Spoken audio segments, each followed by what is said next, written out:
Today's topic is going to be about the thought process on which characters to advance in AFK Arena towards how long you've been playing the game, and what would cause you to be influenced by another person and the advice that you would give to random players. So, an early game player would say, I like this game, it's easy.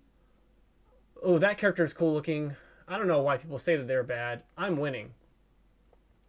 An end game player would say, well, all characters are at 5 stars, full furniture, engravings.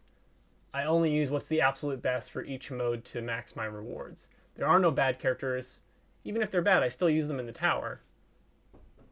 A mid game player is going to say, how many game modes are they used in? I only have so many resources. I don't want to mess up. I don't want to waste my time. And I don't want to set myself back months just because I picked the wrong character to invest in. Each of these players have a justifiable reason why to think that this way is, to them, the correct way.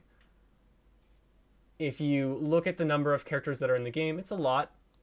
But in the very beginning, if you're lumping all of your resources into one faction, then it seems way bigger.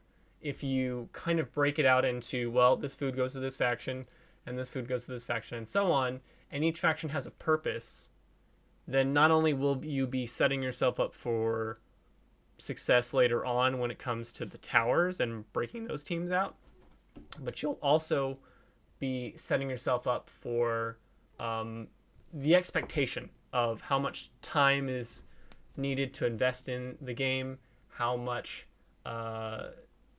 characters can be good or bad, but it's really more about everyone will say, well, this character's not good, or this character's the best. It's really more about the time investment into it, why these players say the things that they're saying.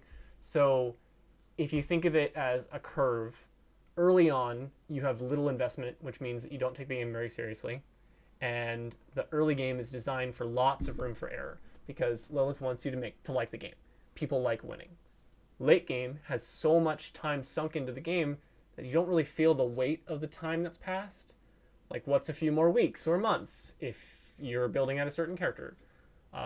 Mid game is that curve point where it's maxed as far as like tension. You're afraid to mess up, and you hit this wall of difficulty that you're not used to in the very beginning of the game. Every tower is difficult, campaign is difficult, the jump to multi-team boss fights is hard because you weren't prepared for that. All progression slows, and it's this point where people decide to either quit due to frustration, or they feel they've spent too much time in the game for it to be a waste, so they continue playing. But they kind of hit like a wall, and it's a little bit of a headache. Early game doesn't know that they have to deal with this stuff until it happens, and late game might not even remember how bad it was. The TLDR on all of this is that if you're just starting, look up some guides before you commit to specific characters. All characters can be used, yes. However, it's possible that there's another character that does the exact same thing, slightly better or vastly better, and they both require the same amount of resources to build. It's the same amount of to get to your SI30. It's the same amount to get your engravings. It's literally just in the beginning of the game. It's a little bit of luck because you want to make sure that you pull the right characters, but it's RNG, so you can't just dictate, well, I'm going to pick the best characters, because you may not pull those characters. Later on, when you have a lot more of a selection to pick and choose and which ones to upgrade, you have multiple copies of things, then it makes sense why you might go with one character towards another. If you have enough food here, like for instance, if I have enough food here to build out Alaru, and I also have enough food to build out Screg, then you don't know which one to build because they're both essentially the same thing, and you both have the resources and the copies to build them. So that's why it's really important to look up the guides before you commit.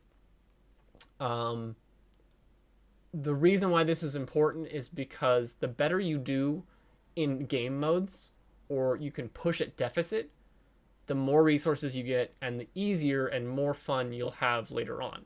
And winning is fun. If you haven't yet broken the crystal, make sure you're building the right characters. so as not to set you back. Some characters don't need to be built as high, and thus you won't waste your time and effort that could be placed on another character. Hopefully this has been helpful. Again, look up some guides. I'll link some things in the description below that helped me, and hopefully you don't get to that point where you want to quit. Have a good one.